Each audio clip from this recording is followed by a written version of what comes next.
inoo sharaxdaa qaab dhismeedka iyo awoodda sharciyeed ee maxkamadda ciidamada qalabka sida ee Jubbaland. dee inuu shabaab yahay qofku soo inay cadaato muddo gudoomiye waxaa aad loo xusuustaa kiisaska aad ka garnaqdeen ee saameynta yeeshay ama calaamadeynta yeeshay waxaa ka mid ah kiis oo eedeysana ka ahaa dhalinyaro Abdullaahi Nasri lagu magacaabay. Abdullaahi Nasri wuxuu ku eedeysaa inuu ka qayb qaatay nin muwaadin ah oo la dilay oo magaalada Kismaayo dhexdeeda. bal xusuustaada kiiskaas iyo maraaxiishii uu maray iyo culayska dhankiina u yeeshay maadaama labadii reerkii dhibanaha iyo reerkii eedeysanahaba ay aad kiiska isugu qabsadeen hadday media tahay iyo hadday meesha tahay iyo halkii uu ku dhintay. anigu ma garan karayo waad anigu ma qaraysaa dadka qaar baa hadlaya isla fiidiyooda dhexdiisa xukunnada dilka ah ama xabsiyada dhaadheer ee lagu rido xubnaha al-shabaab maxay yihiin natiijooyinka iyo saameynta ay ilaa iyo hadda ku yeesheen amniga Jubbaland guud ahaan? adduunka waxa weeyaan waa garsoorayaasha dib baa waxaa lagu sameeyaa maxaan ku dhahay updating baa lagu sameeyaa waayo waxyaabo fara badan oo cusub oo sanadooda soo kordhiyay ee jiro cilmi mudane gudoomiye waxaa dhacdaa in qof eedeysana ah iyadoo aan maxkamad la geeynin aan la xukumin in marka ciidamada kala duwan ee Jubbaland ay soo qabtaan markiiba ama sawirro laga qaadan muuqaalo laga duubay baraha bulshada lagu baahiyo qofkaasi maxkamadda markii la geeyo ama dambigii waa lagu wayn karaa ama waa lagu heli karaa laakiin iyadoo maxkamadda la geynin sharci ma tahay in sawirro laga qaado baraha bulshada yani laakiin sida saxda ma aha in aan qofkaas xogtiisa in la baahiyo maxkamadaha Jubbaland cadaaladda ka jirta intee lagu qiyaasi karaa? waraabuhu ma ogtahay markuu kugu soo orday uu rabo inuu ku cuno haddii xabad baad iskaga dhufanaysaa ama iska fadhiisan ugu yaraan. salaamullaahi calaykum waraxmatullaahi wabarakaatu. daawadayaal kusoo dhowaada waraysi aynu la yeelanayno gudoomiyaha maxkamadda ciidamada qalabka sida ee dowladda Jubbaland gaashaanle sare Cabdulaahi Maxamuud Ibraahim oo ku magac dheer Faaqid. waraysiga waxaa wada qaaday anigoo ah Yaxya Cali Shukri iyo anigoo ah Cabdulaahi Xuseen Kilaas. gudoomiye sharaf bay noo tahay inaad naga aqbasho waraysigan. kusoo dhawow marka hore. sidoo kale waad mahadsantihiin waana dhowahay adiga Yaxya aad baad mahadsantihiin. Thank you very much. gudoomiye ugu horeyn waxaad inoo sharaxdaa maxkamadda xilligii lagu magacaabay iyo marxaladdii ay maxkamadda shaqadeedu ku sugnayd. maxkamadda horta si guud oo shaqeyn jirtay waxaan ilaa 10 iyo dhowr sanaba oo shaqeynaysay maybe 10 sano ilaa 12 sano meelahaas inay tahan maleen. runtii maxkamaddu shaqooyin badan bay soo qabatay oo lagu nastay laakiin aniga ahaan waxaan soo galay maxkamadda 2023kii markuu madaxweynuhu reform ku sameeyay maxkamadda ciidamada qalabka sida dowladda Jubbaland. marka gudoomiyaha maxkamadda darajada koobaad ee ciidamada qalabka sida ayuu madaxweynuhu magacaabay. runtii waxyaabihii aanu soo marnay iyo qaabkii aan wax uga bedelay فعلا بني ادم كسيده هذا بل لسان على نفسه بصيره waxbuu iska sheegtaa marka waxna dadku way arkaan oo bulshada ayaa qiimaysa marka kulay xogaa waxaan dareemayay waagi hore waxa isku dhex jiray xeer ilaalinta iyo garsoorka maysan kala lahayn maxaan ku dhahay ma kala saarnayn waxaan toos u kala saarnay xeer ilaalintii iyo garsoorayaashii sidoo kale waxa aan kala soconay waagi hore qoliyaha baaritaanka sameynaya iyo garsoorayaasha oo mararka qaarkood dhici jirtay inay garsoorayaasha xataa ka qayb qaataan baaridda taasoo iyaduna aan wanaagsanayn allahumma ilaa mar dambe oo taxqiiq ahaan iyo hubin ay u tagaan waa dhici kartaa laakiin inay kiis wax ka soo bilaabaan sax ma aha marka waxyaabihii aan u sameynay waxaa ka mid ah inaan kala saarnay xeer ilaalintii iyo garsoorkii macnaha garsoorayaashii iyo maxkamaddii sidoo kale waxaanu ku soo kordhinay in maadaama uu qareenku daruuri yahay sharcigeena iyo xeerarkeena waddankeena oo qaran uu yahay maxaa kale daruuri yahay in qareen la helo dambiyada culculus oo dhan difaacaya qofka dambigu hadduu ama dil noqonayo ama xabsi daa'im noqonayo ama uu ka badan yahay 20 sano uu ka badan yahay waxaa waajib ah oo xukunkaasi uusan asax noqonin qaanuun ahaan qareen la'aan qareenku marka waa masti isagana qareenmadii in aanu ku soo kordhino oo qofkii qareenka iska bixin kara khidmadiisa iska bixiyo kii aan iska bixin karina dawladda ay u qabato marka dawladda laba siyood bay ugu qabataayo inay maxaan ku dhahay iyadu kharash ka bixiso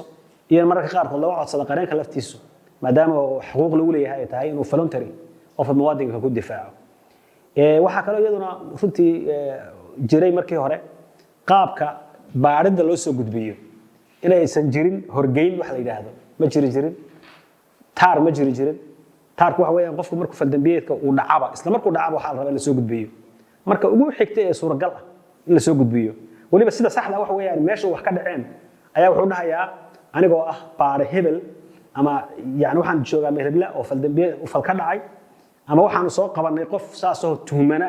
yaan soo qabanay xeer ilaalinta iyo maxkamadda markaas awoodda u leeyahay uu soo gudbinayaa maxkamadda darajada koowaad waxaa jirin gungaadku waxa weeyaan baaritaanka boolisku ay sameeyaan oo xogta awaliga ah baa la yiraahdaa waa xogta hordhaca qofka magaciisa inaayihiisa oo saddexan hooyadii meesha uu ku dhashay waxa uu ku eedeysan yahay da'diisa waxaasoo dhan iyo faldambiyeedku ku eedeysan yahay iyo waliba wixii cadeymo marka loo hayo oo hordhaca bay iyaguna soo gudbinayaan taas marka xeer la'aanta loo soo gudbinayaa marka waxaan isleeyahay xogaa Soomaalida waxay yiraahdaan qof samaanay nin samaanay waa riis isnuugtee kulli xoogaa waxaanu dadaalay inaan wax yar qabano dabcan de waxyaabo badan oo naga dhinaan karaan oo iska jiraan laakiin ugu de Rooma hal maalina lama dhisano maalin ba waxba hagaagaya waxyaabaha culayska naga soo gaaro waxa kamid ah qareenka see loogu doodaa muddo waxaan ka wada hadlaynay shabaab see loogu doodi karaya de inuu shabaab yahay qofku soo inay cadaato ma aha qofka bani aadamka sideeda waxaan anigu iri kaliya ma aha waa in cid kale oo hadasha ay jirto midda kale meesha waxa ku jira nafis qaanuuni ah hadii xeer ilaalihu indhaha u shito xeer ilaalihu waa aqoonyahan xeerarka sharciga iyo diintaba aad yaqaan qofkana muwaadinkiina sharcigii isku difaaci lahaa iyo awoodeedii ma laha marka qofkii wuxuu noqonayaa qof la toorjar garaynayo marka waa inuu helo qof kale oo isaga u doodo even hadii xataa la dilayo oo xeer ilaalihu dambiye waaweyn oo hal la dilo oo madaxa laga jara uu leeyahay waa inuu helo istafaadiga dhexdiisa uu helo qof kale oo dhahaya muwaadinkani waxaas kuma cadda muwaadinkani waa sidaas intaas reliefka insaaniyadda ina faraysa iyo bani'aadamnimada ayaa ina faraysa nabiga sallallahu alayhi wasallam wuu ina amrayo markuu ka hadlayay hadii xataa wax la ciqaabayo oo wax la gowracayo wax la dilayo wuxuu yiri war mindida iska afeeya marka qaraanimad wali dabiixato marka qaraanimadku xataa qofka hadii la ciqaabayo waxay qofka u tahay xoogaa nafisa waxa dhici karta qofka inuu barashar ku kaco uu meesha ku dhaco marka habsami socodkii baa adkaanayaba qofka waxa laga yaabaa inuu dagaalamo maadaama cid la dagaalami waan cid difaacaysa ay meeshii jirin laakiin markii labadoodii ay wada hadlayaan maxkamaddu way dhageysan way dhooxi wixii maangalay qaadan kana xukun ma gaari karayo go'do gaari maayo qareenkuna ma gaari karayo marka waa alxamdulillah intaan ku guuleysanay ka qaybgalka bulshada inay bulshadu dhageysato kiiska waxa weeyaan qofku waa inuu helaa la yiraahdaa maxkamad cadaalad ah oo bulshada u furan cadaaladana anagu ku qarac kaliya ma waa inay bulshadu la arkaan iyadoo markasta laga tixraacayo qofku aqoonta cadaalad u leeyahay marka bulshada Soomaaliyeed markay waxan evaluation iyo qiimeyn ku sabayso alalaha meesha garsoor baa ka dhacay uu qiranay hebel anaga arkayba bulshada la horkeenay soo qiranaya ma kiiskaasi si fiican baa loo dhageystay ma markii la xukumayay noocaas iyo faahfaahintii laga bixinayay macquul bayna la ahayd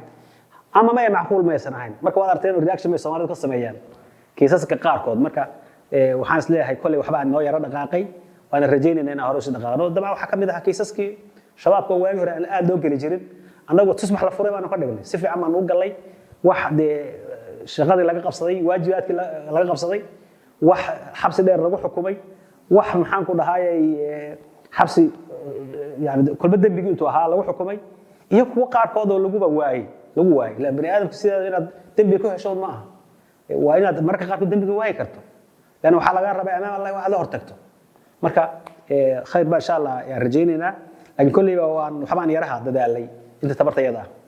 waa tahay gudoomiye waxaad inoo sharaxdaa qaab dhismeedka iyo awoodda sharciyeed ee maxkamadda ciidamada qalabka sida ee Jubbaland qaab dhismeedka sida caadiga ah garsoorka ciidamada qalabka sida ay waa saddex nooc weey waa xafiiska xeer ilaalinta oo uu gudoominayo ama uu hogaaminayo xeer ilaalinta guud ee ciidamada qalabka sida iyo ku xigeenadiisa sida caadiga ku xigeenada la yiraahdo dadka kale yaar qaybta xeer ilaalinta iyo qaybta garsoorkaba waxa la yiraahdaa gudoomiyaha ku xigeenkiisa koobaad ku xigeenkiisa labaad ku xigeenkiisa saddexaad saas la yiraahdaa sida caadiga maxkamadda darajada koobaad oo ah tan kiiska marka hore galaysa iyo maxkamadda sare oo ama rafcaanka marka sida maxkamadaha kale ee caadiga ah ma aha maxkamadani ma laha maxkamadda hoose ama darajada koobaad rafcaanka iyo maxkamadda sare ma leh waa laba darajo u waay sida caadiga ah waana maxkamad dastuuriya oo dastuurkeena Jubbaland iyo kan dowladda federaalka ah ku cad qawaaniinteennii hore dalkana way jirtay oo 72 ahayd baan u maleynayaa markii horeysay maxkamad ciidan qalab sida la asaasay marka saasay horta u kala qaybaheedu saasay u kala yaalaan awoodaheeda maxkamadda ciidan qalabka sida waxay gashaa dambiyada ama eedaha lagu soo eedeeyo ciidanka qalabka sida noocyadiisa kala duwan ama qalab ha sida oo de marka dariiska iyo hubkii iyo furinta ka taagnaado ama dhar cad haduu raba ha ahaado yani ciidanka qalabka sida loo yaqaan magacaas ay qaataan iyo ciidan oo ka waa argagixisada maafiya kale is abaabushay burcad badeed is abaabushay maxaan ku dhahaayay wax kasta oo u samaysan hab kala dambeyn leh yani jabhad baa waddanka dhexdiisa ka dilaacday jabhadaasi waa jabhad hubaysan oo kala dambeyn laho taliye laho iyadoo shaqadeeda isku ixtiraamaysa oo aan tuugo u ahayn marka qoladaana way qaadaa iyo wixii kale markaas ama sharcigu u ku sheego inay qaadi karto ama loogaba maarmi waayo sidee ayay u kala horeeyaan marxaladaha dacwaduhu laga bilaabo baaritaanka ururinta cadeymaha dacwad qaadista ilaa xukunka kama dambaysta sida caadiga ah Soomaalidan soo dhigay quraan alif ba ta ilaa iyo abuleeya soo maxamsi ABCD saasoo kale u kala horeeyaan laamaha amnigu sidoodaba waxay soo qabtaan qofka tuhmanaha ama marka isagoo dambigi fal gacanta kula jira ha qabtaan ama tuhno ay daba joogeen ha ku qabtaan mar alla markii la soo qabto waxa la soo gudbinayaa taar ogeysiis xeer ilaalinta iyo maxkamadda darajada koobaad baa loo soo gudbinayaa ee khusaysa hawshan ciidanka kadib qofka waa la xidhayaa 24 saac gudahood ugu badnaan 48 saacadood waa in maxkamad lagu horgeeyaa haddii baaritaanka iyo horgeynta ay wax ka dhiman yahay oo ay laga yaabo inaysan haynin waa inay yidhaahdaan noo ogolaada inaanu baaritaan dheeriya ku samayno marka sida caadiga waa in qofku si doonta dambigiisa hadduu rabo ha fogaado baaritaanku xilli doon ha qaato waa in 24 saac ilaa 48 saac waa in lagu horkeeno maxkamad lagu horkeenaa maxkamadaasi waxay samaynaysaa su'aalo kooban bay weydiinaysaa xabsi xalaaleyn baa loo dirayaa iyo baarida marka muddo loo qabanayaa qofku soo doon iskama yeeli karayo baaraha waxaa la siinayaa inta macquulka isagu marka codsado maangalka iyo hadduu yiraahdo 4 bilood siiya macquul ma waa in hadduu yiraahdo berri baa safrayaa qofka waan xidhanayaa waan iskaga tagayaa sax ma waxa la leeyahay baarayaal kale u dir hawsha ku wareeji marka haddii baara marka aadan haynin xeer ilaalinta waaxeeda kamida ama qayb kamida yaa baaritaanka samaynaysa marka waxaad siinaysaa usbuuc maalan hadduu yiraahdo 3 maalmood si yani inta marka isagu uu yiraahdo kiiska waad soo afjari kartaa yaa la siinaya ifan hadday dhacdo marka inuu kiiskii ku soo afjari waayo intii la siiyay wuxuu soo dalbanayaa in loo kordhiyo muddadii loo kordhiyo waliba waxa inta dheer ifan haddii waxa la siiyay bil tusaale kiiska waxa la bil ku soo baro waxa laga yaabaa inuu xogtiisu meel kale jirto bisha gudaheeda wuxuu samaynayaa baaritaan buu samaynayaa usbuuc walba waa inuu haddana maxkamadda hor keeno si loo ogaado qofkii xaaladiisa iyo baaritaanku meesha u marayo maya waan iska xareeyo meel buu iskaga jiri oo 6 bilood 5 bilood sanad maya waxaas wax jira maaha sharcina maaha waxaad maqlaysaa marka qaarkood laba qof bay ahaayeen midna waana ku daba joognaa oo uu cararay kii kalena 5 habeen buu xidhnaa sax ma aha waxa la sameeyaa kanaad hor keenaysaa kan markaad xabsi xaraynta u qaadanayso kii kalena waara baad u goosanaysaa si aad u raadisa kaas marka inta aad kan baaritaankiisa aad ku maqan tahay kiina ciidanka awoodda u leh baa loo dirayaa si ay u soo baaraan sababtoo baaruhu sidiisaba isagu ma aha ee qofka wax raadiya ciidan ma soo qabanaysa qofka la soo qabta ayuu maxaan ku dhahay ayuu baaritaan ku sameeyaa marka taas waa mid oo baaritaankaas waxaa xigi doona oo ay soo gudbinayaan hay'adaha amniga ee khusayso waagi hore booliska baa lahaa sargaal boolisa baa baara ahaan jiray iyo dad la shaqeynaya laakiin hadda waayahan dambe waxaa la sharciyeeyay hay'adda nabad sugidda maadaama argagixis ay jirto in oo argagixisaduna ay si sira u shaqeynayso waxaa loo baahday hay'ad si sira u shaqeynaysa oo sida iyagu ay u shaqeynayaan ula shaqeyn karaysa oo la falgeli karta oo khubaro ku ah inay iyadana baaritaanka soo sameyn karayaan marka iyaguna hay'ad baaris bay hadda leeyihiin oo sharci ah oo sanadihii u dambeeyay la ansixiyay dalka laga ansixiyay iyaguna saas oo kale baaritaan bay sameeyaan baaritaanka markay sameeyaan ama boolis ha noqoto ama nabad sugid ha noqoto labada alla hay'adoodu ma inta badan baaridda iska leh waxay soo gudbinayaan gungaarka xafiiska xeerlaanta soo gudbin xafiiska xeerlaarintu lababa xaq buu leeyahay inuu kiiska isagu baaritaan madax bannaan ku sameeyo iyo inuu ku qanco baaritaanka loo keenay haddii uu maangal yahay oo maxkamadda ku hor keeno dan maxkamadda wuxuu soo dhisayaa xafiiska xeerlaarintu eedii buu soo dhisi maxkamaddii buu keeni wuxuu ku soo lifaaqayaa codsi ah eedaysanaha noocaas iyo noocaas iyo noocaas oo eediso ay tan tahay waxaan maxkamadda ka codsanaynaa in la sameeyo la muddeeyo oo maxkamadda ay muddeyso marka isagoo halkaas kaga hadhayaa wixii intaa ka dambeeya maxkamadda ayaa waxay la wareegaysaa leed garaynta kiiska maxkamadda la wareegaysa hoolka dacwadda lagu gelayo maxaan ku dhahay ballaminta sheegitaanka qareen xataa xeerlaaliyaha kiiskii xilligaas loo fadhiisanayaa qareenka u qabashadiisa haddii uu isagu uusan qabsanin yani wax kasta oo ku saabsan dadweynihi kasoo qaybgeli lahaa ehelkii yeeritaankeeda waxa iskale maxkamadda iskale marka heerkaasay maraysaa ilaa dacwaddu ay ka bilaabanaysa markaas mudane guddoomiye waxaa dhacdaa in qof eedaysano ah iyadoo aan maxkamad la geynin aan la xukumin in marka ciidamada kala duwan ee Jubbaland ay soo qabtaan markiiba ama sawirro laga qaado ama muuqaalo laga duubay baraha bulshada lagu baahiyo qofkaasi maxkamadda markii la geeyo ama dambigii waa lagu wayni karaa ama waa lagu heli karaa laakiin iyadoo maxkamadda la geynin sharci ma tahay in sawirro laga qaaday baraha bulshada lagu baahiyo absolutely maya ma aha qofku waxa weeyaan muwaadinka hadduu rabo dambi ha gale horta xaq buu waddanka ku leeyahay si guud sharciga iyo dowladnimadka ayuu xuquuq ku leeyahay waxaa ka mid ah xuquuqdaas in sharaftiisa la ilaaliyo even haddii wax kalifaya in xogta laga helay dadka qaar in la gaarsiiyo hadday wax kalifaya jiraan si gaara loogu diri karaya si gaara مثلا tusaale nabadoonkiisii iyo reerkiisii baa waxay leeyihiin qofkanaga waa la dulminayaa marka xogtay ka duubeen wala wadaagi karayaan nabadoonkiisa wala wadaagi karayaan wali sida saxda waxa weeye intay isagu yeedhaan inay meesha ku dhageysiyaan ay ku dhageysiyaan aan lagu wareejinin ama lagu horreeyso macnaha la dhageysiyo oo daawadaan deetana la yiraahdo waa kaas ninkan dambigaana uu sheegay yaa lagu soo qabtay ama lagu soo eedeeyay qiraal sidan uu qiranaya isagii baa sheegay waa kan yaani laakiin sida saxda ma aha in aan qofkaas xogtiisa in la baahiyo hadduu yahay qof criminal oo adduunku raadinaya hadduu yahay oo la baafinayo waa dhici kartaa in loo qaybiyo la yiraahdo qofka sawirkaas la raadinaya la soo qabto waa sharci taas si kale lagu heli karaa ma jirto laakiin sida kale caadiga ee baaritaankii oo soconaya in qofkii xogtiisii banaanka loo sii baahiyay wax saxan ma aha waa qaladaad badan ma ka yimaada marka la baarayo kiiska argagixisada sidee ayay maxkamaddu ama hay'adaha amnigu u helaan cadeymo sugan iyada oo mararka qaar ay adag tahay helitaanka markhaatiyo ama xog dhab ah marba hadduu kiisku kiis argagixisan yahay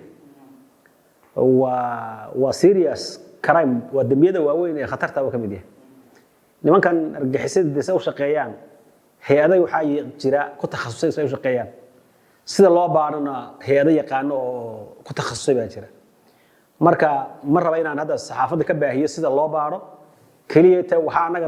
na saarno waajib nagu ah markii naloo keeno baaritaanka inaan baaritaankaasi inuu sax yahay aan hubino laakiin sida loo baaraay waa secret hay'adaha amniga u taala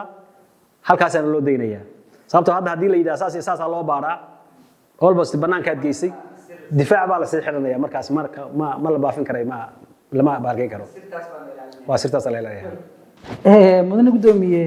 muddadii aad shaqada ku jirteen si gaar ah intii aad howlahan garsoorka ku jirtay shaqooyinka qabataan waxaa ka mid ahayd muuqaal baraha bulshada ku baahay oo qof eedeysana ah oo maxkamadda la hor keenay ninkaasi dadku dee ilaa hadda xoga iga hayaan ma lahayn intii la wareysanayay oo aad eeda socotay markii su'aalaha weydiinayseen aad u qoslayay buu ahaa aad baa loogu mahadsadaa ilaa iyo hadda oo muuqaalada qaar ee dadka baraha bulshada ku wadaagaan bal dhacdadaas haddaad dib noo xusuusiso ninkaasi iyo qosolkaas zaa'idka ah oo marka qaar laga yaabay maxkamaddii oo dhanba saameeyey bal xusuustaas sidee u dhacday ninkan sheekadiisu dhowr nin buu ka mid ahaayo lagu soo qabtay kiisas yar qaab daran aniga markaan qiimeeyay waxaan isiri ninkani makiniin badan iyo waxbuu soo cunay yani dee moogtahay kiiskii inaan dhegaysanaan u baahanay annaga waana maalmihii u dambeysay bay ahayd oo kiisku sii dhammaanayay kiiskii 4 qof oo kale kiiska kula jiray caadi buu ahaa intii hore dhan caadi buu ahaa maalin maalmaha ka mid ah qosol buu iska bitaacay gow showdi anigu ma garan karayo waad arwad maqlaysaa dadka qaar baa hadlaya isla fiidiyooga dhexdiisa oo leh qosolka daa annaga oo maxkamadda ah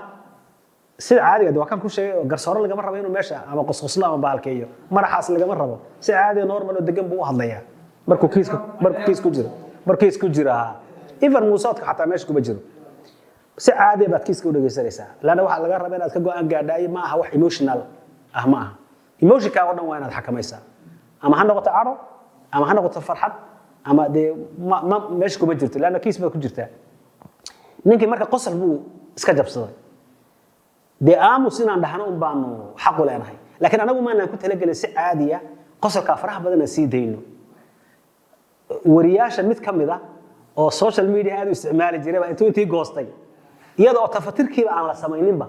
tafatirkiiba iyadoo la samaynin warka waa la tafatiraa mood waa la faafreebaa iyo gashaday wixii marka wuxuu noqday wax feeral oo adduunka oo dhan ku baahay niba wuxuu soo wacay Jarmalka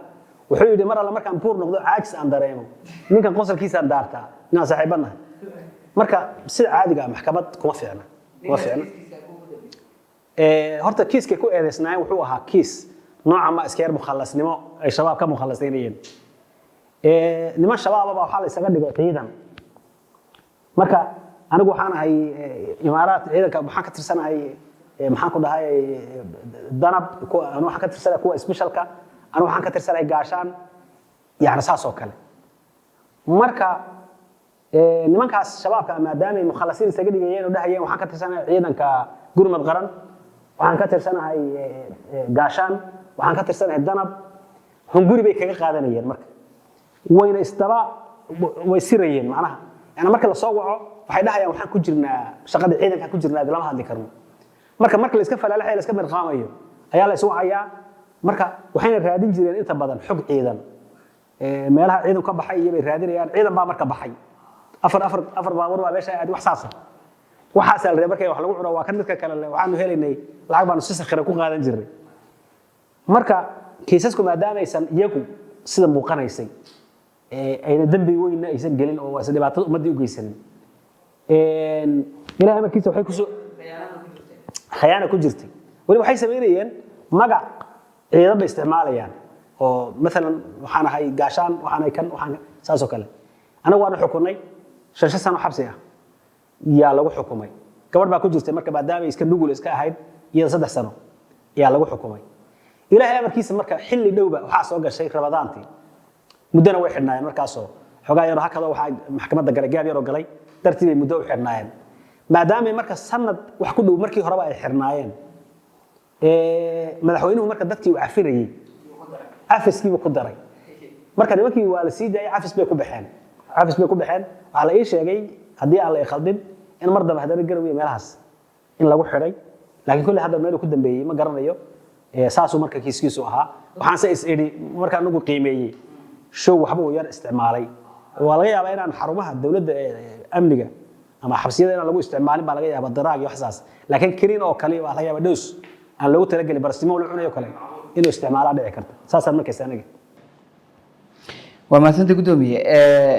maxkamaddu sidee bay u ilaalisaa xuquuqda eedeysanaha gaar ahaan xaqa uu u leeyahay qareen difaaca iyo in uu raacfaan ka qaato xukunka lagu rido sida caadiga waxa weeye marka uu qareen horta de waa xaq uu leeyahay qofku xaq uu leeyahay waa qodob dastuuri ah sidoo kale waa qaanuunka ayaa qaba xeerka nidaamka garsoorku wuxuu qabaa in qofka qodobkiisa 14aad wuxuu qabaa qofku inuu helo qof difaaca sababta loo sameeyo marka maxay tahay waxa laga yaabaa dadka qaarkood qofka dambi buu galay qof buu bedelay inuu yiraahdo horta sideedaba waxa ku jira difaaca iyo qareenka waxa ku jira saar sheeg nafis qaanuuni wax laga ku jira xeer ilaaliyuhu waxaan niri dhaxdhaxaad ma aha dhinac buu ka socdaa ama dawladii buu matala ama dhibanihii eedeysanihi buu u doodayaa marka markasta dhibanuhu waa dawladana uu noqon karaa qof kalena uu noqon karaa shakhsiga uu noqon karaa marka maadaama uu dhibanihi isagu matalo uu dhibanihi uu matalo wuxuu ku miisayaa qofkan aadib ku miisayaa reexa marka waxay yiraahdaan foostu riixaya yani waxa weeyaan marka foostadii wuxuu ku riixayaa qofkii eedasaniib ku riixayaa markuu wuxuu u baahan yahay qofkii inuu xun relief uu helo qof difaac inuu helo qofkii sharcigii sida xeerlaayahan u yaqaan uma yaqaan wuxuu u baahan yahay marka qof difaaca isaga u hadla ama qodobadii marka isaga caawin lahayd qof u sheego raba ila sharcigii ma yaqaan soo ma marka waxaan la yiraahdaa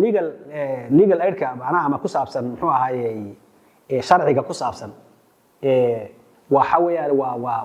waa laga maarmaan adduunka ka wada jiraaba adduunka qof kastaaba qareen buu leeyahay si caadi isagoo u nool buu qofku qareen leeyahay oo qof walba qareen buu contract kula jiraa marka qareenku marka waa sidaas oo hadii uu qofku iska bixin karana isaga iska bixinaya hadaan iska bixin karna dawladda u qabanaysa even hadii dawladda marka ay ku adkaato inay wixii ay ugu qaban lahayd waxa dhici karta in isaga loo qareenka la yiraahdo qofkan waxa ku difaacada si voluntary ah waana xuquuq ay leeyihiin maxaan ku dhahay qareemada lagu leeyahay waaye oo qareen walba ay waa inuu galo kiisas voluntary uu galo ayaa kamid ah markii ruqsada la siinayaba yaa ku qoran qofkii muwaadinkii waaya qof difaaca qareenkana waa inuu voluntary ku difaaca taas waa marka waa qareenka tan kale rafcaanka sideedaba kiis kasta markii la xukumo ilaahuma qalin la xukumo waxa la leeyahay qofkii aan ku qanacsanayn rafcaan buu qaadan karaa muddada intaas leeg iyo qaadan karaa waa tahay daawadayaal weli waxa aynu bartanka kaga jirnaa barnaamijkii gaarka ahaa oo aynu ku wareysanaynay gudoomiyaha maxkamadda darajada koowaad ee ciidamada qalabka sida ee Jubbaland mudane Cabdullaahi Maxamuud Ibraahim Cabdullaahi Faaqid wareysiga waxa wada qaaday anigoo ah Yaxya Cali Shukri anigoo ah Cabdullaahi Xuseen Kilaas wayahay mudane gudoomiye aan dib ugu soo laabano wareysiga iyaga maadaama aad kiisas qaadaan kala duwan oo maxkamadduna ay ku wada sugan yihiin garsoorihii qareenkii iyo xeer ilaalintiiba ma jiraan tababaro dheeraad ah si dadka maadaama aad bulsho u shaqaynaysaan si ay aqoontiina u korodho tababaro dheeraad oo ay helaan si guud baxda garsoorka horta sida caadiga marka horeba criteria lagu qaataa jirta garsooraha iyo xeer ilaaliyaha criteria-daas waxa weeyaan waa inuu shahaado jaamacadeed uu wato oo ah shariica wal qaanuun ama daraasaad yani shariica islaamiya oo uu leeyahay ilmaam fiican uu leeyahay waayo qof hadduu shariicada islaamka yaqaano waxa weeyaan capacity-giisu qaanuunka iyo inta kaleba uu ka capacity ballaaran yahay marka horeba horta markii la qaadanayo criteria iyo shuruud lagu qaataa jirta waana sababtii madaxweynuhu reformka dib ugu sameeyey maadaama waagi hore dawlad yagleel lagu jiray dawladdii hadda way qaan gaadhay waa in loo gudbo dawlad modern ah oo casri ah oo aqoon ku salaysan waa in loo gudbaa marka inta aan ciidanka ka shaqeeya maxkamadda ciidanka garsoorayaasha iyo xeerlaasha ka shaqeeya all waxa weeyaan waa bachelor ama waa master degree marka waa dad yaqaana aqoonta sharciga iyo shariicada islaamka labadaba aad u yaqaana waxa inta noo dheer waxa jirta dad iyaguna khubaro ah oo waxaan muddo dheer ka soo shaqeynayay oo loo qaatay inay waayo aragnimo badan u leeyihiin waxaan ku dhahay shaqadan ay u leeyihiin marka waad aragtay qofka markii criteria la xidhay waxa la yiraahdaa waa inuu shahaadada wato ama khibrad u dhiganta marka tababarada dabcan markasta waxa loo baahan yahay in la cusboonaysiiyo taxdiis ama update lagu sameeyo waa sax laakiin sida caadiga ah tababarana waa la helaa inkastoo ayna badnayn aan ka codsan lahaa dawladda in markasta loo soo badiyo xilliyada fasax oo kale adduunka waxa weeyaan waa garsoorayaasha dib baa waxa lagu sameeyaa maxaan ku dhahay updating baa lagu sameeyaa waayo waxyaabo fara badan oo cusub oo sanad walba soo kordhay ayaa jiro cilmi ah marka laakiin sida caadiga ah waa dad aqoon u leh maxaan ku dhahay waxaan ay qabanayaan dad aqoon u leh weeyaan qofba yani heerasha fahamka qofka ilaahay ka siiyay bay ku xiran tahay laakiin sida caadiga ah waa dad aqoonteeda leh weeyaan gudoomiye xukunada dilka ah ama xabsiyada dhaadheer ee lagu rido xubnaha al-shabaab maxay yihiin natiijooyinka iyo saameynta ay ilaa iyo hadda ku yeesheen amniga Jubbaland guud ahaan horta si guud anigu dad nimankan argixisada ah balaayana waan u arkaa oo musiibo weyn oo ummadda Soomaaliyeed ku dhacday baan u arkaa kumana faraxsani in ama la laayo ama xabsi badan la geliyo kuma faraxsani maxaa yeelay dhalinyarada la khaldaya ee dabka lagu shubaya waa dhalinyaro Soomaaliyeed kaadirkoodu iyo madaxdoodu inta badan meelo gaar ah iska gabanayaan malaayiin lacag ah ay loos gareynayaan way raaxaysanayaan marka wiil yar baa la soo diri bambu meel gelin ama madaxjeyn buu sameyn si guud horta kuma faraxsani waxa ay fiicnaan lahayd wiilasha yararkii inay ka soo xaroon lahaayeen oo badbaadi lahaayeen ummadooda u shaqeyn lahaayeen dawladda waxa laga rabaa aragtida ay dhalinyaradu dawladooda ku jeclaanayaan in lagu beero dawladnimada Soomaaliya waxay u baahan tahay dhalinyarada iyo wadaniyadii in dadka dib loogu soo celiyo oo diiniyana dadka diintoodii wax la falgali kara ay arkaan oo ninka dhalinyarada dacwadii uu diinta dadku sheegi karo marka qaar kood xamaasad la tagi karta waa la yar waabin laakiin la dili maayo la ciqaabi maayo hadii wiil yar oo maanta xogaa laba kelimo sheegay inta la qabto oo la toorjar gareeyo oo koronto lagu qabto de bari shabaab buu aadaya qorada gaal u moodaya marka dawladda horta waxaan ka codsan lahaa dhalinyarada si loo dhaqan celiyo laba shay midta la sameeyo diinta waxay ku qanci karaan waa diinta islaamka in diinta islaamka horta xukunkeedii la fuliyo oo hadda waxaad arkaysaa intaas oo qof baa la qisaasay hal qof oo gacanta laga jiray ma aragtay ma arag marka afatu bil ba'd kitaaba takfuruna bi ba'd waayo dilka ka weyn ee gacan la gooyo marka rajmigi qofkii zinaysta lama sameeyo wa sharci islaamku inay marka la wada fuliyo intii suuragal ah kolba kor intii suuragal ah la fuliyo tan maxaa natiijo ka soo baxday ah de kulay nimankan waxa weeyaan waa waraabe ku cunaya waraabuhu moogtahay markuu kugu soo orday uu rabo inuu ku cuno hadii xabad baad iska dhufanaysaa ama iska fadhiisin ugu yaraan marka cadow ku soo weeraraya uma fadhi karaysid kullayba wax fara badan baad dareemaynaa in wadankii uu amnigiisa soo fiicnaanayo markii qaar badanna waxa weeyaan la xukumay qaar badanna la xirxiray qaar badan dhaqan celin loo sameeyay dhaqan celintii ba xataa garab socoto intan ma aha inta la dhaqan celin baa badan waxaan aad u rajaynayaa ilaahay idankiis muddo aan fogeyn in laga nasto dhibkooda laga nasto ayaan aad u rajaynayaa biidnillah kullu natiijo fiican bay yaan rajaynaynaa muhiimaduna ma aha in gaalnimo loo dilayo anigu ma aaminsanin shabaab in gaalnimo loo dilayo laakiin waxaan aaminsanahay ifsaadkooda ummadda laga qabanaya ifsaadkooda was fikirka xajirka iyo waxay wadaan iyo dilka haddii xataa fikirkooda uu soo ku koobnaan lahaa iyaga kaliya dil sameeyeen oo qaraxayna sameeyeen wala la doodi lahaa laakiin de dood bis laba gaaraysan waaba qofkii waaba ku qarxayaaba marka in ummadii laga qabto iyaga laftooda la badbaadiyo waa muhiim runtii waxaan isleeyahay natiijooyin fiican yaa ka soo baxay cid walba oo nimankaas maxaan ku dhahaayay ummadda garab ka siin karta sidii looga qaban lahaana laba arrin waa inay samayso xoogna waa in loo isticmaalo xigmad iyo cilmi iyo intooda maskaxdooda la soo jiidan karo in lagala soo baxana iyo xeelad cilmiyeysan waa in la isku dayo waxay jecel yihiin hadday diin jecel yihiin diintii waa inay meesha ka helaan oo dacwadii ay wadi karayaan oo madaaristii ay quraanka dhigi karayaan oo dawladda lafteeda ay sabood garaysta madaarista quraanka ahayd masaajidii xarumihii diinta la sabood gareeyaa marka si iyaga laftooda loo soo jiita oo beenta ay dadka u sheegayaan la leeyahay dadkan waa gaalo ay meesha uga baxdaan mararka qaar waxaa dhacda in qof dembi ka geystay gudaha Jubbaland oo eedeysana ah uu ka soo muuqdo maxkamadda ama maxkamadda dawladda federaalka Soomaaliya kiisaska noocan ah ma la idinka talageliyaa mise wax door ah idinku ma ku leedihiin waa laba nooc inta badan horta dadka meelaha dembi ku galaan carare ee xamar gala oo ama argagixisada noqdaan ama dilka ay hageystaan waa la soo celiyaa oo hadda way xidhan yihiin inkastoo uu mid dhintay nimankii waagi baabuurka hardtopka wasaaradda biyaha iyo tabarta kala goosan jiray xamar baa laga soo qabtay inta la keenay intaan ku xukunay maxaan ku dhahay mid xabsigu baa ku dhintay oo ilaahay haw naxariiso ku dhintay qadarta waqti kii kalena isaga oo maxaan ku dhahay uu xiran yahay oo maxaan ku dhahay wuxuu xiran yahay xukunkii maxkamadda ku dhintay kuwa kale noocaas yaa soo wareejisaha markaas marka waxay ku xiran tahay wada shaqeynta iyo sida ay u fiican tahay bay ku xiran tahay sometimes waa dhici kartaa laakiin anagu dhib kuma qabno hadii cadaymihi ay heli karaan waayo waxaad jirtay hadda kiis meelahan buula fatuura ka dhacay oo niman uu nin ku laayay oo cararay oo Kenya uu galay oo haddana xagga xuduudda Itoobiya ka gudbay oo uu haddana xamar xagga kale ka soo galay ayay gacanta ku dhigeen booliska dowladda federaalka maxkamadda ciidamada la geeyay waa la xukumay xukunkii marka waxa lagu xukumay dil iyo magdhow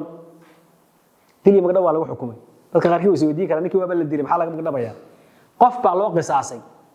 midkii kalena waa dhaawac baa gaaray oo calooshii baa kala dalmato oo xaggan caloosha dhan baa wada go'go'day marka ehelkiisii maxaa lagu yeelanayaa kan magdhowgiisiina la bixiyaan kaana kaa loo qisaaso marka waxaa dhacday baan u malaynayaa sida aan maqlayay in qoladii maxaan ku dhahay markii dilka lagu xukumay kuwii wax laga dilay ay dhahaan dhiig baanu qaadanaynaa idan marka waxaa soo wareegay xukunkii baa noo soo wareegay dhanka Jubbaland buu soo wareegay maadaama meesha uu ka dhacay markii hore magtii marka qaar baa la kala qaatay qaarkii kale waxay ku jirtaa process maxaan ku dhahay sidii loogu kala qaadi lahaa ayay ku jirtaa laakiin mar kasta waxay ku xidhan tahay qaabka tafaaculaadka iyo habka siyaasiga iyo kontaktiga loo leeyahay ayay ku xidhan tahay inta badanna waa la soo wareejin jiray wixii dambi meelahan ka gala waa la soo celin jiray xagga la keli jiray dee anigu mustawaha aan ahay baa wixii mustawa maxkamadeed xukun maxkamadeed baa yimaada mooyaane taas waa levelka amniga amni baa wada tacaamulaya mudane gudoomiye kiisaska aad qaadaan bal xusuustaada ma noo sheegi kartaa kiiskii ugu adkaa inta aad maxkamadda joogtay aad ka garnaqdo iyo casharadii aad ka baratay kiisasku de way horta sideedaba qofku markuu maxkamad joogo waa 50-50 wixiisu ma dhaafo gari laba nin kama wada qosliso qofka aad ka xukuntayna wuu xanaaqayaa kaad ku xukuntayna ilaa laba qof baa yaa meeshii dhibana jira iyo eedaysana dad baa family ah dhibanahana dad baa family ah oo qaraabo ah marka waxaa laga yaabaa kolba sida ay wax u dhacdo inay dadku ay ka xumaadaan marka haddaad aragto garsoore laga cabanayo sida caadiga dee gari laba nin kama wada qosliso kan cabanayaayo waa labadii dhinac mid ka mid ah inta marka ka soo gudbo kiisasku siyaabo fara badan bay u kala adkaan karaan mid waxa adkaan kara xukunka aad ka gaari karto yaa wuxuu ka gali karaa mugdi iyo qumuud cadaymihii baad waayi مثلا kiis baa waxa lagu soo eedeyn qofkan inuu khatar yahay qaraxyo ka shaqeeyay dad laayay laakiin waxa laga soo qabtay tusaale ahaan ka soo qaad baadiyaha laga soo qabtay ciidanka waxay ka soo qabtay iyagoo halgal ku jira baadiye hebel isagoo oo waliba lagu daba joogay oo leeyahay qaraxaas iyo meenadaas iyo intaas qof baa ku dhibatay oo waa kaas maxkamadii markii la horkeenay baa wuxuu yiri aniga ciidanku maalintii markay qabteen waan ka baqayay oo waan iska qirtay haba yaraatee wax aan anigu dilay iyo wax aan qarxiyay wax meenoon aasimnimo ma jirto ciidankii baan u yeernay waxay dhaheen war soo adigii maalintii sidaa lahaa anigu waan iska baqay markaan iska baqay baan waxaan isiyay ku dilinay aad gaadhid meeshii amniga ahayd iyo wadankii aad gaadhid baan islahaa laakiin shaqo kuma lihi wax duuban ma haysid aad ku gaari karto wax duuban ma haysid markhaati iyo boqolkiiba boqol ku cadayn kara iyaga laftooda waxa laga yaabaa way soo qabteen isaga u qirtay mooyaane mayna ku qabanin isagoo gacanta kula jira maysa ku qabanin isaga u qirtay maadaama la daba joogay markii la qabtay soo saamada sabay hawa sameeyay horta xukunkaas wuxuu kugu adkaan karaa qofkiina khatar baa kaaga muuqan karta psychologiyan markaad akhrido eeda lagu eedayna waa eed weynba oo eed sahlan ma aha waxa laga yaabaa qof farashay 10 qof buu dilay lagu leeyahay hatta qarxiyadu sameeyay geel baa ku dhintay oo miinooyinku meelaha galay ku dhintay xukunkii aad ka gaari lahaydna waxa weeyaan waxaad ku dhisto ma garan karaysid waliba halkan waxaan xogaa rabaa inaan ku yar daro ciidamadeenu uma tababarna inay cadeeyaan intay maxkamadaha yimaadaan inay cadeeyaan oo saxaafadda ka hor hadlaan aad uga tababarna waxa la rabaa markii markhaati loo baahdo qofkii baqayda waa la garan karaa laakiin sargaalka ciidanka haystay oo kale ama taliyaasha waaweyn ee macnaha taliya ururada iyo taliya horinada iyo nimanka dee mar kasta dagaalka ku jira ee bastooladaha iyo hubka iyo wataay inay waxa la rabaa markhaatiga cadeeyaan oo yiraahdaan kiiska saas uu ahaa halkaasaan ka soo qabanay si bulshada ay u aragto hadda maanta waxaan arkay xamar nin gurceel laga soo qabtay oo ninkii qabtay ee booliska ahay uu maxkamadda u soo raacay xamar u soo raacay marka kiiskaas horta uu adkaan karaa kiisaska adag waxa kamid ah kiis baa aniga inta maalmihi aan maxkamadda imidba yaan xukunay aniga marka maalmahaas aad baan ugu jidbaysnaa waxaan lahaa sharciga islaamka siduu yahay u dabaq wadankan waxa sharci u yaalo oo sharciga islaamka ay u sareyso siduu yahay u dabaq baa aniga ee dhacsaneed kiiskii ninkii lagu eedeynayay waxaanu ku helay inuu galay dil kasu eka ah kasu eka waxa weeye kaskiina in badan oo kamid uga egyahay kama in badan oo kamid uga egyahay marka qayb kamid ah kas baa ku muuqanaya laakiin kaski ma wada dhameystirna tusaale inuu kiiskani jiro oo kas yahay waxa laga rabaa ama inuu qirto isagu yiraahdo qofka inaad ka soo dilay ama laba markhaati ay ku cadeeyaan oo looga qaateen labadii markhaati mid kamid ah wuxuu yiri kas buu dilay kii kale wuxuu yiri anigu ma garanayo wuxuu dilay marka maxay noqotay 50-50 yaani wuu jaban yahay markay saas oo kale noqotana waxaad sameynaysaa magbaad xukum oo wali mag muqallada magta muqalladada magtu kala duwan tahay waa mag qaali ah oo heerkeedu ka sareeyo tan caadiga ah macnaha waxa weeyaan geela ribay u badanaysa afar talaado ribay ah afar talaado shan jira ah iyo afar talaado shan jira iyo soddon talaado afar jira abu noqonaya meesha magta kale ayna nooc ahayn afar talaado ribay ah marka waxaan sameynay inaan inta aan ku joojinaa la rabay maadaama khibrada iyo experience nagu marka uu iska aan sidoo kale wasoo shaqeeynin waxaan u jajabinay hal walba iyo intay noqonayso sababta noo kaliftana waxay ahayd xogaa labada qol ee wax ka dhaxeeyeen iyo aad isugu kakana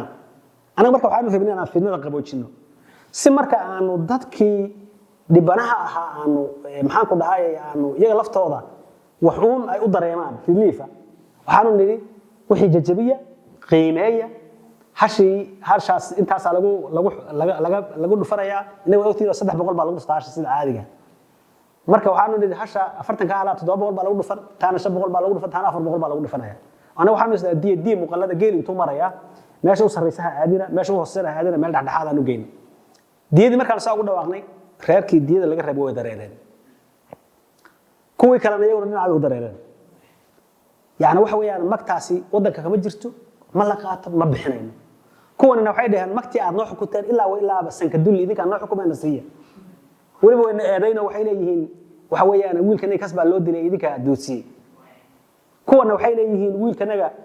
kaba abuu ninka u dilay howlgal buu ku jiray waa been dawladdu naga bixiso waa maan bariye maan bilaa Soomaa marka kiiskii ila dhibadnaa buu ahaa ilaa markii dambe aan kaashaday dad ehlo aqli ah oo mas'uuliin ah oo maxaan ku dhahay wadanka jooga oo aan uga mahad celinay runtii rag fara badan oo hadda aan rabin inaan magacooda meesha ka sheego yaa gala qayb qaatay maxaa la sameeyay markii dambe inaan anaga maxkamadii dadkii dhibanaha u yeerno dhahno warbal discount sameeya intii dheeraydna aan niraahno waxa weey si loo xalliyo inuu aynu bixin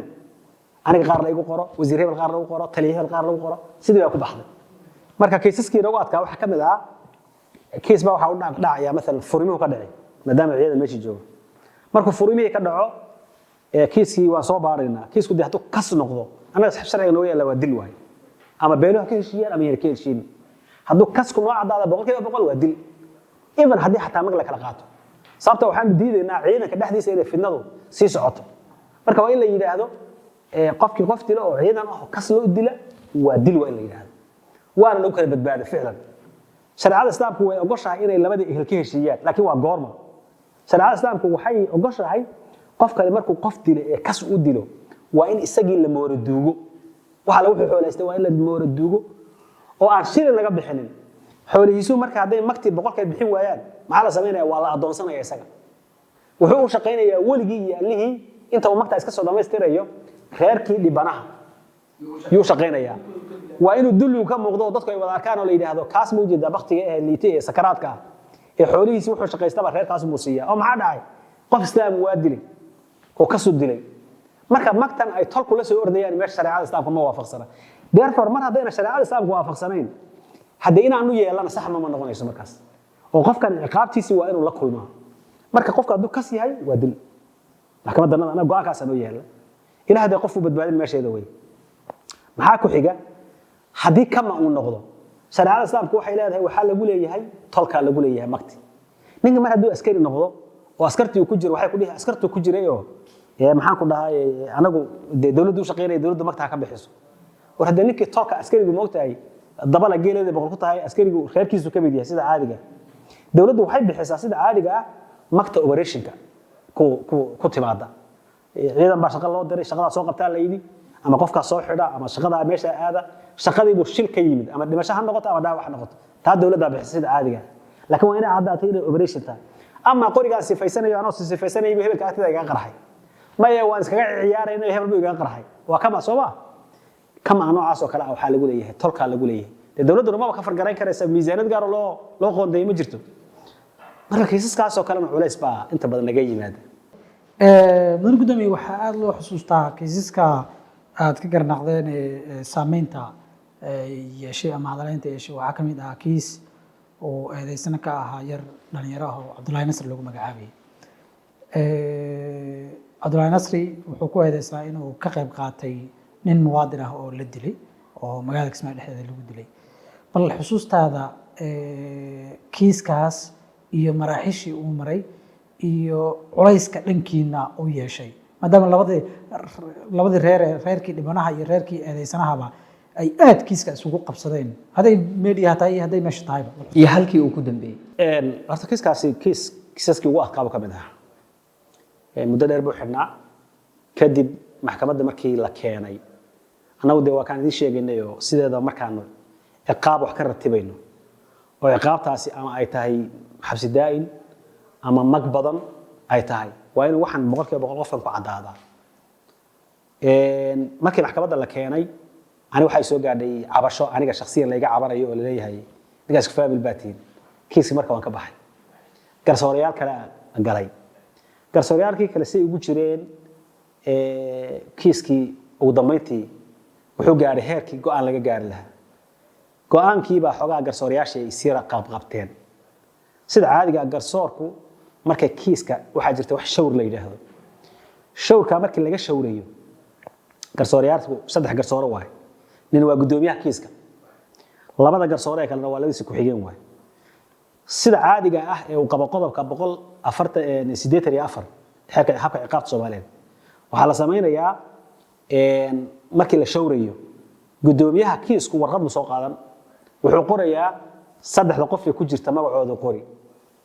wuxuu ku bilaabi kow qofka ugu khibradda yar ama ugu aqoonta yar ama ugu bada'da yar iyo dhihi kiiskan maxaa kala muuqday saas ay la muuqatay sababtuna waa saas qoraya ka ku xigu haddana ku xijisiin isagana wixii uu qabo ayuu qorayaa qolka shawrka leeyahay qolku waa inuu xiran yahay waa saddexdooda kaliya ilaahay baa afreeyay hadday shan yihiin macnaha inta markaa kiiska ku jirtay waana inay tiro kiis oo isdheer ay noqdaan markasta marka gudoomiyuhu markaa waxaa waajib ku ah inuu raaco hadday labadood iswaafaqaan labadii garsoore waajib waxaa ku ah inuu gudoomiyuhu ku raaco kiiska haddii labadood iskhilaafaan midkood buu rajaxayaa labadooda midkood yuu taageerayaa marka xogaa marka aqoonta xaggeeda cid ku yar saabsaneed baa isku khilaafeen isu jiijiid aan anaga iyaga isu jiijiidayno oo leenahay warbal xukun deel isku lagu midaysan soo saara yaa xogaa yaa yimid dadka Soomaalidu inta badan mushkilada ku dhacday waxa weeyaan iyagii baa go'aanka gaari iyagii banaanka joogay ayaa go'aanka gaari shay walba kaaga warramaya kiiska marka anagu markii aan xukunay oo maxkamadda ay xukuntay oo dhageysigii la waxa la rabaa moogtahay markhaati looga qaateen ah oo boqolkiiba boqol cadaynaya qofkani faldambiyeedka inuu shaqo ku lahaa markhaatigu shuruudu markaleeyahay markhaatigu shuruudu leeyahay waxa kamid ah qofkan markhaatigii inuu qofka uu markhaatiga u noqon hayo qofku markhaatiga u noqon hayo inuusan ahayn qaraabo la ahayn waxa shardi inuusan cadow aysan ahayn labada qof cadow isku ahayn oo hadduu cadow yahay markhaatiga wuxuu ku kacayaa si isaga did ku ah hadduu qaraabo la yahayna dee qaraabanimadkii baa laga yaabaa inay qaado oo xagga kale u baalkeeraya waxa shardi ah inuu qofkaas yahay qof lagu tuhmayo cadaalad oo salaada tukado oo sumcad umada dhexdeeda kula uu yahay oo diin ahaan lagu qanacsan yahay laakiin dee bahal daroogaysto afqalaxo ka muuqato daroogadii oo salaada muslimka laga yaabo markhaati ma galayo waxa kamid ah inaysan dana adduunyo ka dhaxayn haday shirkad yihiin oo kale markhaati qofkii qofka kale uma noqon karayo shuruudo noocaas oo ilaa 7 ah ayaa jirta marka markhaati aanu nooca ugu kala soo nahayna waan diidin waxa xeerka kamida qofku hadii labada qof isku dambi ku eedeysan yihiin qofkani qofkan markhaati uma noqon karayo laakiin raadad buu noqon karaya hadii markhaatiyaad kale la helo ayuu xoogaa xoojin karaa marka kiiskaasi saasuu markii dambe xukun uga dhacay xukun mar hadduu ka dhacana qofku xaq u leeyahay inuu rafcaan qaato rafcaan lagama qaadan rafcaan laga ya xukunka saddex nin bay ahaayeen oo eedeysanayaal ah laba iyagaaba dee qiraal u ahaa inay dambiga galeen ninkani wuxuu yidhi anigu mana aana gelin markhaati looga qaateen ah oo markii aan anagu ku kalsoonaan maxkamadda ku kalsoonaan kartana garsoorayaashii lama horkeenin garsoorayaashii ku jiray lama horkeenin uu sheeko nimankii ay sheegeen iyo niman aan meeshaba joogin oo kale oo meel kale ka hadlay iyaguna shaygu marka haddii uu xogaa noqdo wax yani sidana aqbali karaya yani waxa weeye garsooruhu go'aan buu leeyahay inuu ka qaato marka garsoorayaasha go'aan bay ka qaateen way xukumeen waxay isku qabsadeen uun inta laga dhigayo xabsi ahaan loo xukumayo 10 sano ka dhigaynaa iyo 15 sano ka dhigaynaa inta aan isku isticmaalayna cidnaba mayna ka hadlinba ninka isaga dilay iyo maxaan ku dhahay laakiin waxay isku qabsadeen qaar baa waxay dhaheen waxaa la sheegayaa inuu calaaqaad la leeyahay nimanka argixisada silsila ula xiriiri jiray xagaas marka la aaday mooyaane dilkan cadayntiisii waa la waayay ilaahay baa naga og subxaanahu wa tacaala wixii isagu uu sameeyey rabbigiisa og oo dawati haddaan sheegaynay oo falalka argagixisadu waa falal aad iyo aad yani uu qarsooda sir u awey markii dambe adigu 10 sano lagu xukumay xabsi ah 10kii sano marka istiljaab marka 11 sano uba maraya xoraya 8 sano markii la qiimeeyo xabsi ahaan loo qiimeeyo waxa 9 bilood baa qofka loo qiimeeyaa xabsiyada oo sida standardka ah kuwa kale aan standardka ahayn ee hooseeyana 6 bilood baa loo qiimeeyaa maalin habeen baa la tiriyaa marka maadaama xabsigii uu dhameystay markii dambe masaafuris ayaa la sameeyay kulli kiisaska anigu aanan xilligeeda aan raba inuu dad sharci yaqaan igala doodo ayay kamid yahay aniga la igu eedeeyay runtii waxaan aad ugu reyn lahaa inaan helo mar raba qof oo iska hadlaya qof sharci yaqaan ah oo igala doodo waa saan u ahaaye doodaada cadayso la yiraahdo ayaan u baahanahay laakiin qof kasta wuxuu iska dhaho sax ma noqonayo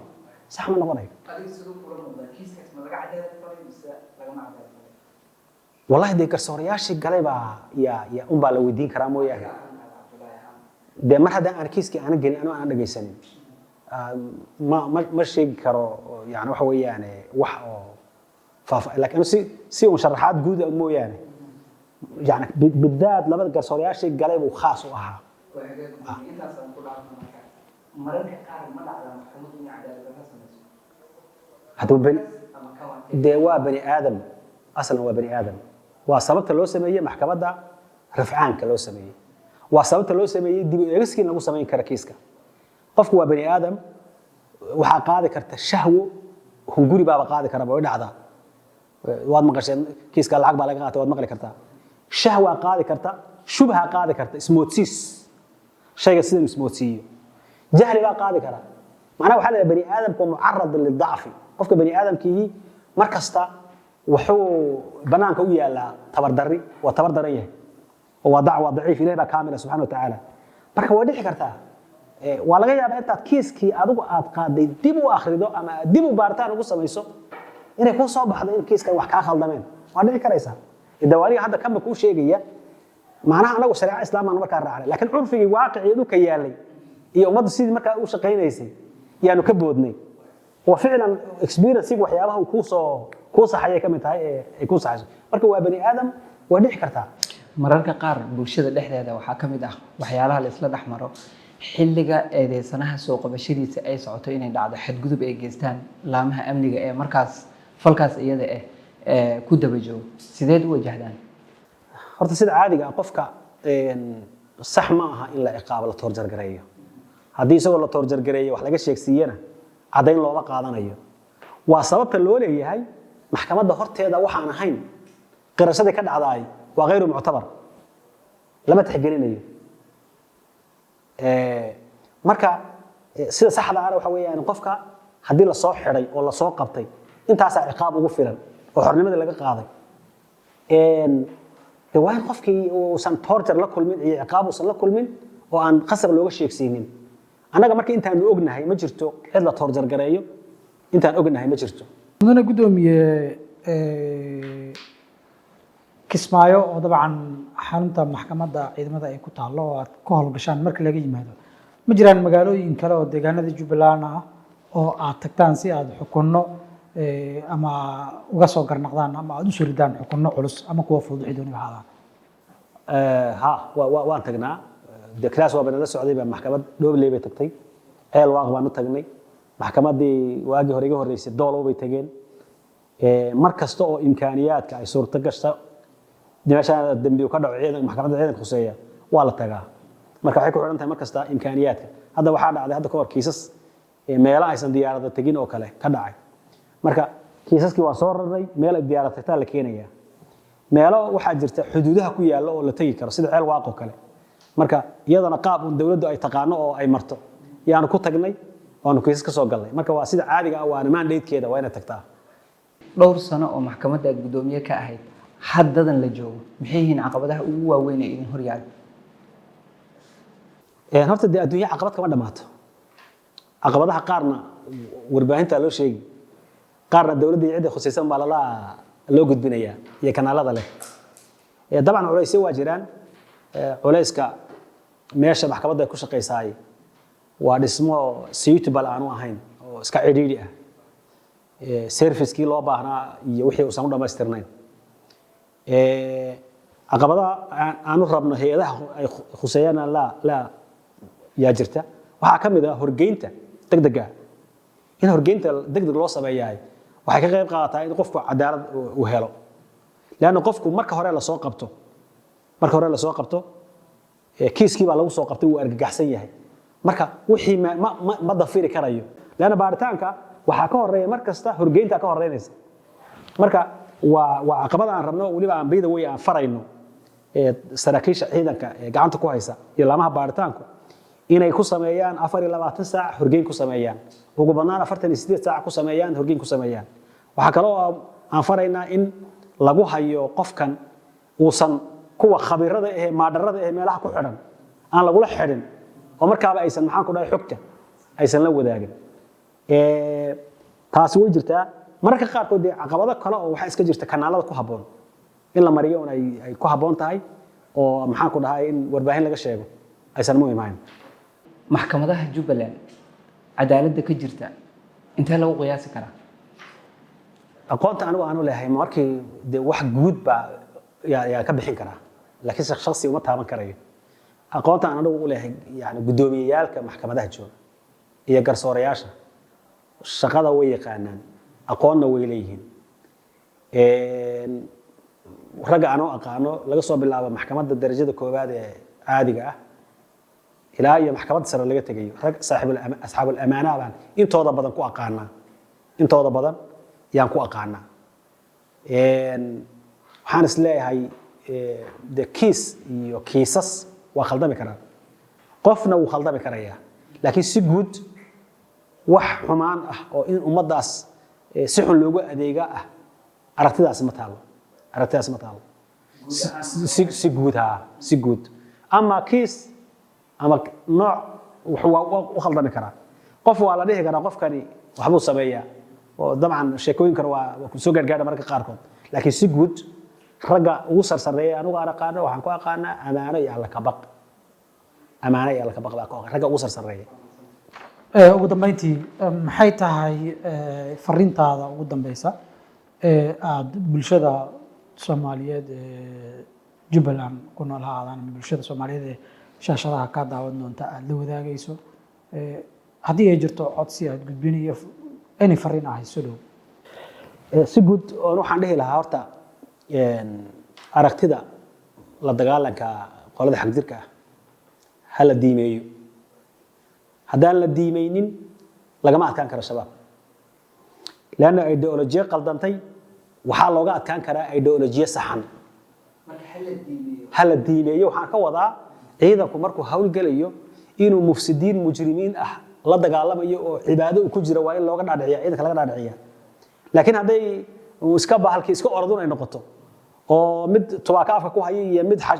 bilibili cuna iyo waxaasi shabaab kama adkaan karayaan waa in la diimeeyo diin yani waxa weeye nimankan hadday mufsidiin yihiin oo khawaarij yihiin aragti horta rasmi ah waa in laga qaato aragti waa in lagu socdo taas marka waa si guud ciidamada fariinta aan fari waxa weeye waxaad ku jirtaan haddaad ilaahay dartii niyootaan islaaxa ummadda iyo ilaalinta nabadgelyada iyo u heelinta dadka tabarta daran haddaad ilaahay dartii niyootaan ajirka ugu badan baad helaysaan ilaahay dartii niyooda oo camalkiina iska khasaarinin waa fariinta ciidanka shacabka waxaan farayaa wadanku waa wadan soo dhismaya macnaha aan u dardaarmaya waddanku waddan soo dhismayo weeye dulqaadka hala badiyo oo aad hala isugu dulqaato maxaa wadada loo xidhay baa laga yaabaa inuu qof maanta isla ciilbado dhiigku ku kari gaaro tusaale wadda yar jid yar baa meel la xidhaya waxaa laga yaabaa in sargaari inuu degan yahay oo dadka shabaabka la dagaalama ah ka soo qaada shabaab marka ninkaasi target buu yahay wadadii waxaa laga yaabaa waxbuu ku xidhay waxaa laga yaabaa shacabkii oo dhan inay wada habaaraan inta ay ka soo wareegayaan 5 daqiiqo ma dhanna isuma dhigmaan marka qarax ninkan lagu dhufto oo guriga iyo dadka degan iyo dadka kale ee dariska la yimaay baaba'aan iyo in yar soo wareegaysaay isuma dhigmaan waxa la yiraahdaa dhibka labada dhib ka yar baa la qaataa marka in la isku qaato maadaama wadankii xaaladda ku jiro waa laga maarmaan madaxda dawladda runtii waxyaabaha aad u dardaarmo waxa kamid ah in waxan macna loo sameeyo maxkamadaha la qiimeeyo oo sharafta ay maxkamaduhu leeyihiin la baro hadduu taliyuhu ka sareeyo maxkamadda oo qofkii uu soo xidhlay uu soo xidhaynin maxkamaddu fulinta iyadu ma laha sida caadiga amarka xukunka ay leedahay hadduu taliyuhu aaminsan inuu maxkamadda ka sareeyaba ya oo isagu ciidanka dhan iska leeyahay hadduu aamino oo waxan uusan sharci u aaminsanayn sida caadiga ah hay'adda sharciga waa hay'adda ugu sareysa weeyaan markii laga tago amiirka guud ama madaxweynaha guud markii laga tago yani waxa weeyaan hay'adda sharcigu waa sharci qof garsooraha ugu hooseeya yaa jaranka amraya hadii uu waxan sax yahay marka qofkani wuxuu xaq u leeyahay intuu maxkamadda yimaado inuu iska difaaco hadduu waxan uusan aaminsanayn oo ama gala ama dambi yahay marka in sharciga loo hoggaansamo laga maarmaan weey laga maarmaan laakiin hadduu qofkii isaguba sharciga gacanta ku wato oo ku rabana uu xidhi ku rabana uu dili ku rabana uu daahin ku rabana uu dadajin sharciga meel lama uma socon karayo وبالتالي disappointed bay ku noqonayaan ama way ka niyad jabayaan dadkii sharci ka shaqeynayay way ka niyad jabayaan marka maxkamadaha in la xoojiyo iyaga laftooda la xisaabtamo waayo bani aadamku sideedaba wuxuu u baahan yahay muraaqaba dawliya in la kormeero haddaan aan la kormeerin oo la dhihin maxaad qabatay oo haddaan wanaag qabtayna aan la igu abaal marinin haddaan wax xumeeyeen aan la dhihin qodobkan iyo qodob ka sax iska sax intan kale waad mahadsantahay haddaan la dhihin intan oo haday inta xuni badato aan lay shaqada waa laga qaadi karaa inta badan haday inta xuni haday badato shaqada waa laga qaado ma istaahilo badana si sii fadhiya meesha maxaan umada u fadhinaya shaqadan la diray waa inaan si mas'uuliyada amaana ilaahay ka baqla uu qabtaa la qiimeeyo ta sharciga yaqaano oo waxaan anu ka shaqeynaya yaqaan qiimeeyaan evaluation ka waa in loo gudbiyo cid ay khusayso madaxweyne ninkan shaqo fiican buu soo qabtay abaal marid dalacsi maya uu ku ciyaaray qayrkeed buu shaqada ka reebay dhulka aniga waxaan aaminsanahay mabda ahaan dawladnimadu waxa weeyaan waa down iyo up way yani waxa weeyaan waa in qofka shaqadiisa lagu qiimeeyo la dalacsiiyo at least tankii uu muto bilad la siiyo umada horteeda la yiraahdo waad mahadsantahay shaqo wanaagsan baad umada u qabatay hadii xataa darajo aan la siin karin hadii aan lacag la siin karin hadaan abaal marin la siin karin waa la yiraahdaa tankii shaqo fiican baad qabatay umadana loo sheegaa in shaqo wanaagsan oo hayso hadii aad shaqo xun qabatayna waa in la yiraahdo waxa weeyaan shaqada waa laga joojiyay waa halaysay وبالتالي shaqada ma tiyaaysa ma istaahisho waa leeyahay waa tahay guud ahaan daawadayaal waxa intaas inooga goraysiga gaarka ah oo aynu ka qaadaynay gudoomiyaha maxkamadda darajada koowaad ee ciidamada qalabka sida ee Jubbaland gaashaanle sare Cabdullaahi Maxamuud Ibraahim Cabdullaahi Faaqid waraysiga waxa si wada jir ah u daadihinaya anigoo Yaxya Cali Shukri iyo anigoo Cabdullaahi Xuseen Kilaas intaynu ku kulmayno waraysigan mid la mid ah amaan Allah gudoomiyaha ma santahay